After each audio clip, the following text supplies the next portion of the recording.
கிறிஸ்துவுகள் அன்பானவர்களே, ஆண்டவருடைய நல்ல பெயரிலே உங்களை வாழ்த்து ஆசீர்வதிக்கிறேன். கடவுள் இந்த புதிய நாளின் நன்மைகளை மேன்மைகளை கொடுத்து நம்மை தாங்குவாராக. இந்த நாட்களில் இந்த தின தியானத்தை ஒளிப்பதிவு செய்து அனுப்புகிற தம்பி பிரவீனுக்காக எங்கள் செபிக்கும்படியாய் உங்களை அன்போடு கூட கேட்டுக்கொள்கிறேன். தேவன் தாமே அவரை இந்த ஊழியத்திலும் அவருடைய பணிகளிலும் சிறப்பாய் பயன்படுத்த மன்றாட்டுகளை நினைவு கூறுங்கள். கடவுள் உங்களை ஆசீர்வதிப்பார். தியானத்திற்காக ஒரு வசனத்தை வைக்கிறேன். அது 1 ராஜாக்களின் புஸ்தகம் 19ஆம் அதிகாரம் 4வது வசனம். அவன் வனாந்தரத்தில் ஒரு நாள் பிரயாணம் போய் ஒரு சூறை செடியின் கீழ் உட்கார்ந்து நான் சாக வேண்டும் என்று கோரி, போதும் கர்த்தாவே, என் ஆத்துமாவை எடுத்துக்கொள்ளும், என் பிதாக்களை பார்க்கிலும் நல்லவன் அல்ல என்று சொல்லி. அருமையான ஆண்டவருடைய தாசன் எலியா இறைவனுக்காய் பெரிய காரியங்களை செய்தவன். சில நெருக்கடிகள் வரும் பொழுது அவனுடைய பார்வை மாறுகிறது. இந்த சில இடங்கள்ல நாம பார்த்தோம்னாக்க கண்ணாடி போட்டிருப்பாங்க. சிலர் ப்ளூ கலர்ல கண்ணாடி போடுவாங்க, சிலர் கிரீன் கலர்ல கண்ணாடி போடுவாங்க, சிலர் நல்ல டார்க் கலர் ரெட்டில் போட்டிருப்பாங்க. எந்த கலர் கண்ணாடி போட்டோமோ அந்த கேட்ச ஒரு ஒரு தெளிவு நமக்கு கிடைக்கும், ஒரு தெளிவு நமக்கு கிடைக்கும். இங்கே ஒரு அருமையான வார்த்தையை எலியா சொல்லுகிறான். என்ன வார்த்தை? நான் நல்லவன் அல்ல, என்னை எடுத்துக்கொள்ளும் என்று சொல்லி. நான் என்னை பார்க்கிறதை காட்டிலும் என் பராபர் என்னை பார்க்கிற விதம் வேறு. There is a difference of perspective. We are having our own perspective.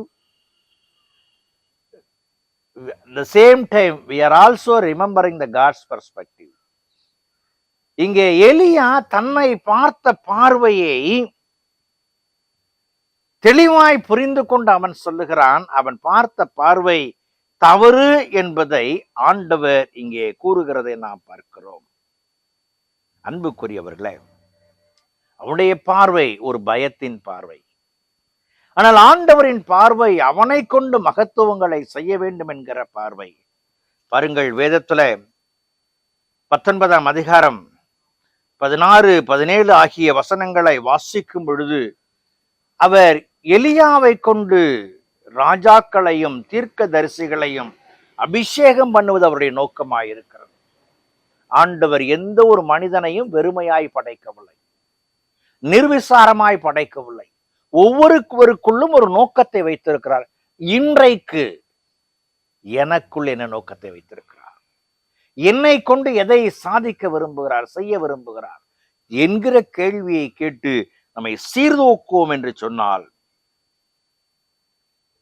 சரியான பார்வை கிடைக்கும்.